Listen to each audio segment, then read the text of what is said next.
जिनको सुनने के लिए यहां बूथ से आए ऐसे सब कार्यकर्ताओं के बीच में माननीय गृह मंत्री जी बोले, उससे पहले मैं निवेदन करूंगा। एक बात मुझे स्मृति में आती है कि जब आप बूथ सम्मेलन में पधारे तब आपने कहा था कि कार्यकर्ताओं से मिलने के लिए मैं आया हूं। आज भी बैठक छोड़ के हम सब कार्यकर्ताओं के बीच में आए हैं। जोरदार तालियां बजा के आप स्वागत करें, अभिनंदन करें। तो मैं उनसे निवेदन करूंगा कि आप आए और हम सब कार्यकर्ताओं का स्वागत करें। स्वागत है भाई, स्वागत है, स्वागत है भाई, स्वागत है। मेरे साथ बोलिए, भारत माता की। क्यों भाई, महाराजा सूरजमल की धरती से ऐसा आवाज आएगा क्या? गहलोत जी तक आवाज जानी चाहिए। भरतपुर में भाजपा वाले इकट्ठा हुए हैं। मेरे साथ दोनों हाथ उठाइए, उठाइए दोनों हाथ। राजस्थान में सरकार बनाने के संकल्प की मुट्ठी भींचिए और प्रचंड आवाज से बोलिए, भारत माता की, भारत माता की, भारत माता की। भैया पत्रकार जरा बैठ जाइए पीछे, हमारे सारे कार्यकर्ता दिखाई पड़े।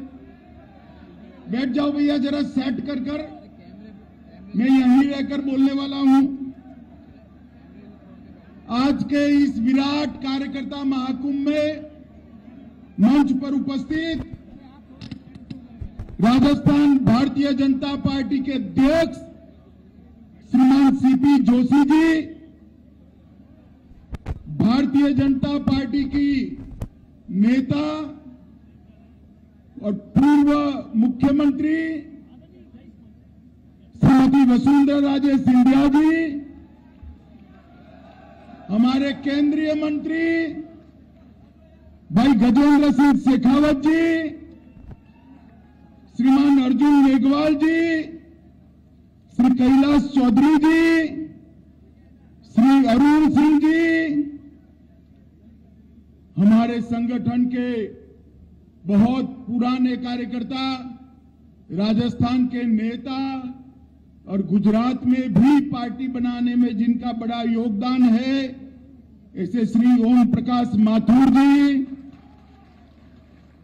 श्रीमती विजया राहतकर जी, श्री राजेंद्र गहलोत जी, श्री संजीव बालियान जी, श्री कनकमल कटारा जी, श्रीमती रंजीता कोहली जी, सुखबीर सिंह जौनपुरिया जी, मनोज रजौरिया जी, और अभी अभी जो राजस्थान के नेता प्रतिपक्ष बने हैं ऐसे मेरे मित्र भाई राजेंद्र राठौड़ जी, उप नेता श्रीमान सतीश पुनिया जी, और आज के कार्यक्रम में आए हुए भारतीय जनता पार्टी के मालिक, ऐसे मेरे कार्यकर्ता भाइयों बहनों, आप सभी को मेरा प्रणाम, नमस्कार।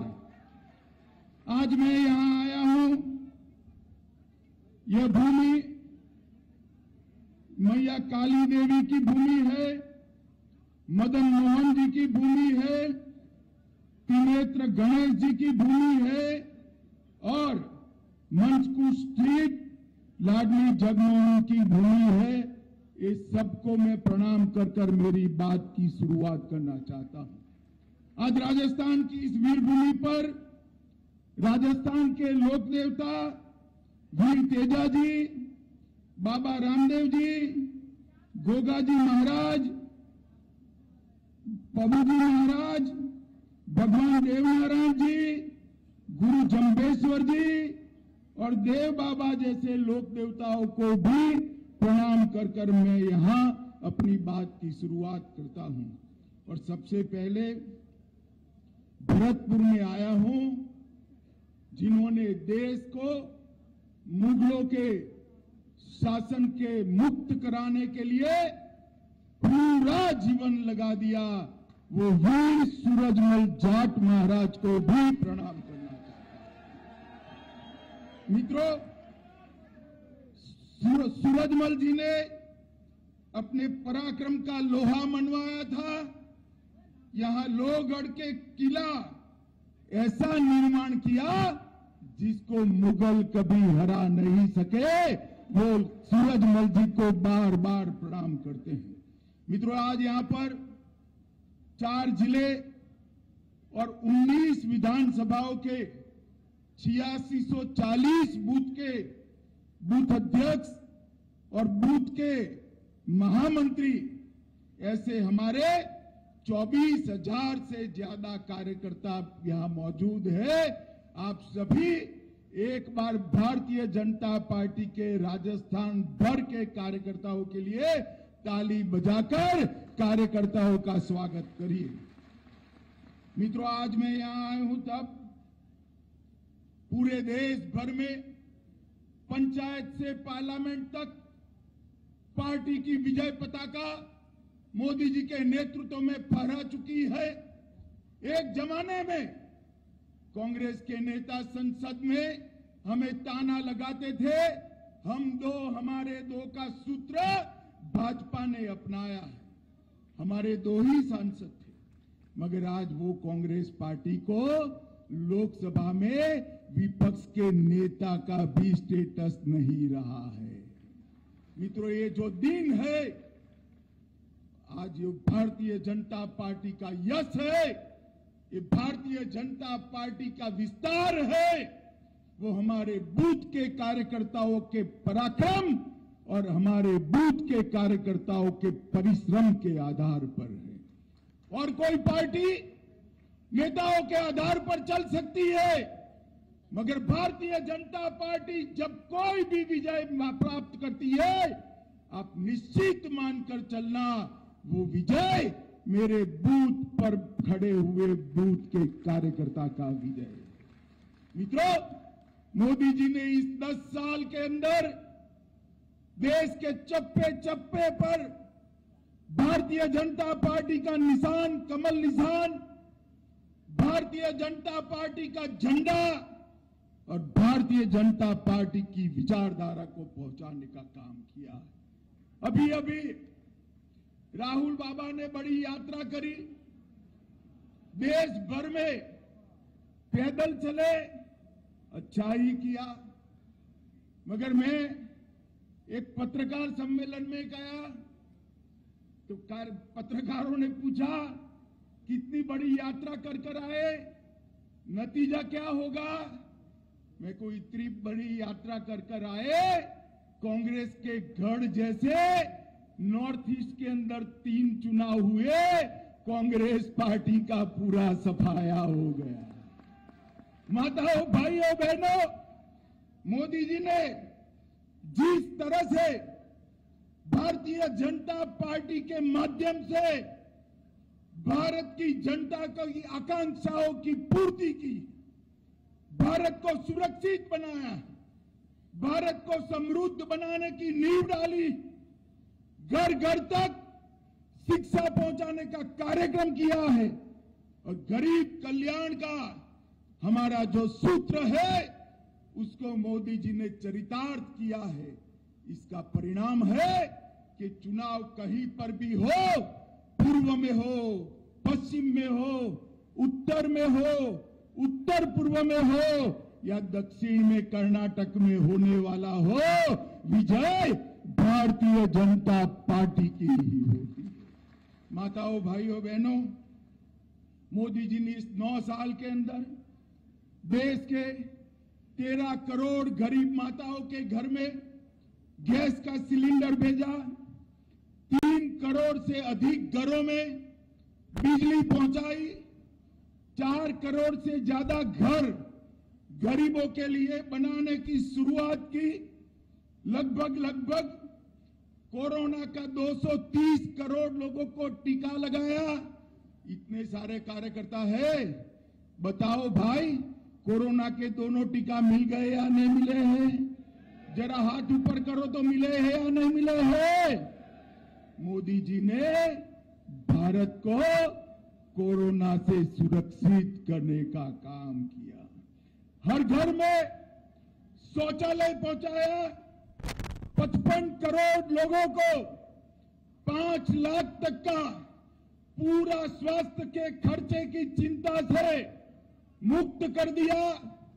80 करोड़ लोगों को 2.25 साल से प्रति व्यक्ति प्रति माह 5 किलो अनाज देश के प्रधानमंत्री जी भेज रहे हैं और इसके साथ साथ 60 करोड़ से ज्यादा लोगों को घर में बैंक अकाउंट पहुंचाने का काम हमारे नरेंद्र मोदी जी ने किया। और यहां पर कांग्रेस पार्टी को राजस्थान की जनता ने सत्ता दे दी। अभी दोनों लोग सत्ता के लिए लड़ रहे हैं। गहलोत जी लड़ रहे हैं, उतरना नहीं चाहता। पायलट जी कहते हैं मैं बनना चाहता हूं। भैया काहे को लड़ रहे हो? सरकार तो भारतीय जनता पार्टी की बननी है। एक खामखा झगड़ा कर रहे हैं, जो चीज है ही नहीं उसके लिए लड़ रहे हैं। अरे पायलट जी, आप कितना भी करो आपका नंबर नहीं आएगा। आपका कंट्रीब्यूशन शायद जमीन पर थोड़ा गहलोत जी से ज्यादा हो सकता है, मगर कांग्रेस के खजाने में गहलोत जी का कंट्रीब्यूशन ज्यादा है, आपका नंबर नहीं लगेगा। माताओं, भाइयों, बहनों, इन लोगों ने राजस्थान को लूटने का काम किया है। एक गहलोत सरकार राजस्थान में आजादी के बाद आई हुई भ्रष्ट से भ्रष्ट सरकारों में से एक सरकार एक गहलोत सरकार है। मित्रों, मैं यहां आया हूं तब बूथ के भरोसे भारतीय जनता पार्टी चुनाव के मैदान में जा रही है। मोदी जी के काम के आधार पर, भारतीय जनता पार्टी की विचारधारा के आधार पर और मोदी जी की लोकप्रियता के आधार पर हम चुनाव के मैदान में जाएंगे। मुझे पूरा भरोसा है 2/3 बहुमत के साथ राजस्थान में सरकार बनने वाली है। और इसके बाद 24 में फिर से एक बार गहलोत जी कान खोलकर सुन लीजिए, फिर से एक बार, तीसरी बार राजस्थान की 25 सीटें भारतीय जनता पार्टी के खाते में जानी है। माताओं, भाइयों, बहनों, सशक्त मंडल, सक्रिय बूथ और पन्ना प्रमुख की उपस्थिति कोई हरा नहीं सकता। भारतीय जनता पार्टी को विजय अपना निश्चित है। माताओं, भाइयों, बहनों, 2014 में हमने 25 सीटें जीती, 19 में 25 सीटें जीती, 23 में 2/3 बहुमत से जीतेंगे और फिर से एक बार यहां पर भारतीय जनता पार्टी की 24 में 25 से 25 सीटें लाएंगे। मित्रों, अभी अभी वसुंधरा जी ने कहा कि विकास के बहुत काम किए हैं। उन्होंने लॉ एंड ऑर्डर की सिचुएशन की। वसुंधरा जी थोड़ी लिहाज रखने वाली नेत्री है हमारी। वसुंधरा जी, सिर्फ कानून और व्यवस्था के आंकड़ों में नेगेटिव विकास नहीं हुआ, परिवारवाद का विकास भी इस गहलोत सरकार ने किया है। गहलोत सरकार ने वंशवाद का विकास किया है, जातिवाद को भड़काने का काम किया है और इसके साथ साथ तुष्टीकरण की पराकाष्ठा कर राजस्थान के अंदर हिंसा का नंगा तांडव करने का इनको अधिकार दिया है। राजस्थान की जनता त्राही त्राही पुकार चुकी है। माताओं, भाइयों, बहनों, मोदी जी ने इस 9 साल में कश्मीर से धारा 370 को हटा दिया, पाकिस्तान प्रेरित आतंकवाद को समाप्त कर दिया। आज किसी की हिम्मत नहीं है भारत की सरहद पर हमारे जवानों का सर काटने की, क्योंकि यहां पर नरेंद्र मोदी की सरकार है। एक हिमाकत की थी उरी और पुलवामा में 10 ही दिन में सर्जिकल स्ट्राइक और एयर स्ट्राइक कर पाकिस्तान के घर में घुसकर मोदी जी ने आतंकवादियों का सफाया किया। ये नरेंद्र मोदी सरकार है। मित्रों, यहां पर गहलोत सरकार में 2 दर्जन से अधिक पेपर लीक हो चुके हैं, मगर गहलोत साहब अभी भी सत्ता चाहते हैं। क्यों गहलोत साहब, सेंचुरी लगानी है क्या? राजस्थान की जनता आपको अब मौका नहीं दे सकती। हर क्राइम के हर हेड के अंदर नए रिकॉर्ड बने हैं और इसके साथ साथ महिलाओं के साथ अत्याचार के मामले खूब बढ़े हैं। अलवर के थाना गाजी में पति के सामने पत्नी पर बलात्कार किया गया, महिला शिक्षक को राजधानी में जिंदा जलाया गया, दौसा में आदिवासी महिला पर गैंग रेप किया गया, बलोत्रा में दलित महिला पर रेप कर उसे एसिड से जला दिया और बुजुर्ग महिला के पैर काटकर कड़े निकालने की भी घटना हुई है, मगर गहलोत जी के सर पर जूं नहीं रेंगती। भाइयों और बहनों, ये तुष्टीकरण में टॉप मार्क लेने वाली सरकार है। श्री कृष्ण की क्रीड़ा स्थली में अवैध खनन को रोकने के लिए बाबा विजयदास जी को आत्महत्या करनी पड़ती है। छबड़ा, भीलवाड़ा, करौली, जोधपुर, चित्तौड़गढ़, नौहर, मेवात, मालपुरा और जयपुर में सुनियोजित दंगे होते हैं, मगर गहलोत सरकार वोट बैंक की लालच में कोई कड़े कदम नहीं उठाती। हमारे गुजरात में भी बम ब्लास्ट हुए थे, राजस्थान में भी बम ब्लास्ट हुए थे। वसुंधरा जी की सरकार थी, सबको पकड़कर जेल में डाला, फांसी की सजा हुई। गुजरात में भी फांसी की सजा हुई। हाईकोर्ट में अपील थी। वोट प्राप्त करने के लिए गहलोत सरकार ने ढंग से आर्ग्यूमेंट नहीं किए और सारे बम ब्लास्ट के आरोपी छूट गए। अरे गहलोत जी, शर्म करो, शर्म करो। जो मर चुके हैं, बम ब्लास्ट के विक्टिम है, इनके मृत्यु पर आप राजनीति कर रहे हो, वोट बैंक की राजनीति कर रहे हो। आप क्या समझते हो? राजस्थान की जनता समझती नहीं है। इस सारी चीजों को राजस्थान की जनता देख भी रही है, सुन भी रही है और मन भी बना चुकी है। आपका जाने का समय अब निश्चित हो गया। ये सरकार सिर्फ अब अपना संवैधानिक आयुष्य पूरा कर रही है। ये सरकार जनता के मन पर से उसी दिन निकल गई जिस दिन रामनवमी की शोभा यात्रा पर रोक लगा दी और भगवा झंडा लगाने पर आपने प्रतिबंध कर दिया। गहलोत जी, राजस्थान की सरकार है, जनता ये सहन नहीं करेगी। आपकी तुष्टीकरण की राजनीति का चप्पे चप्पे पर वोट देकर जवाब देगी। आप क्या समझते हैं चुप रहेगी राजस्थान की जनता? आपने वोट बैंक की राजनीति की पराकाष्ठा की है। माताओं, भाइयों, बहनों, ये सरकार 3 डी के आधार पर चलती है। पहला डी दंगे का डी है, दूसरा डी महिलाओं से दुर्व्यवहार का डी है और तीसरा डी दलितों पर अत्याचार का डी है। ये 3D सरकार राजस्थान की जनता अब नहीं रहने देगी। बेकार युवा, बेरोजगार युवा, देश में सबसे ज्यादा दर से अगर बेरोजगारी कहीं बढ़ी है तो राजस्थान के अंदर बढ़ी है। मित्रों, ये पायलट जी कोई भी बहाना कर यहां पर धरने पर बैठ जाए, मगर समझ लो कांग्रेस पार्टी में मैं पायलट जी को भी कहने आया हूं, आपका नंबर पायलट जी कभी नहीं लगेगा।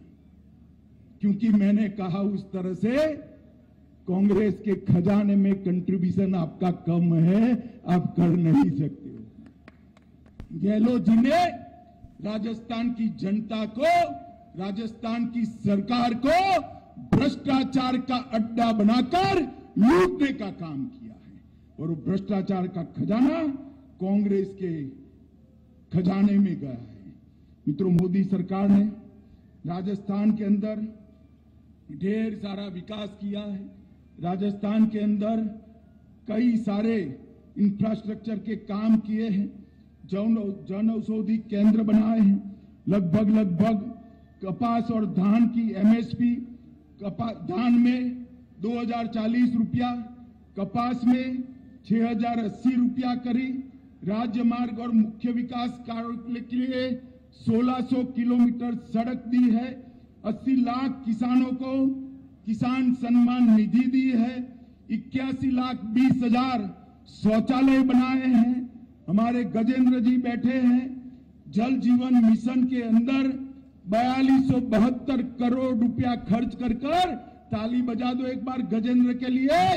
4200 करोड़ रुपया खर्च कर राजस्थान के हर धानी में, हर गांव में, हर घर में पानी पहुंचाने का काम किया है। लगभग 1228 किलोमीटर की सड़कें समाप्त हो चुकी है और हर घर में शौचालय भी बना है। भाइयों बहनों, मैं इतना ही कहने आया हूं। आप मुझे एक बार बताओ, मोदी जी को फिर से एक बार प्रधानमंत्री बनाना है या नहीं बनाना है? जोर से हाथ ऊपर कर बोलो, बनाना है या नहीं बनाना है? अरे सिर्फ नारे से नहीं बनेगा। अगर मोदी जी को, अरे सुनो युवाओं, सुनो बाद में नारा लगाओ। मोदी जी को अगर प्रधानमंत्री बनाना है तो उसके पहले एक ट्रेलर आ रहा है 2023 में राजस्थान के चुनाव का। ट्रेलर में कलर दिखा रहे हो गहलोत को, अपने आप 25 में से 25 सीट आ जाएगी। मुझे बताओ, 2/3 बहुमत से सरकार बनाओगे? कमल को खिलाओगे? मोदी जी को प्रधानमंत्री बनाओगे? तो मेरे साथ दोनों हाथ उठाइए, महाराजा सूरजमल को याद कर मुट्ठी बींचे और प्रचंड आवाज से बोलिए, भारत माता की, भारत माता की, भारत माता की।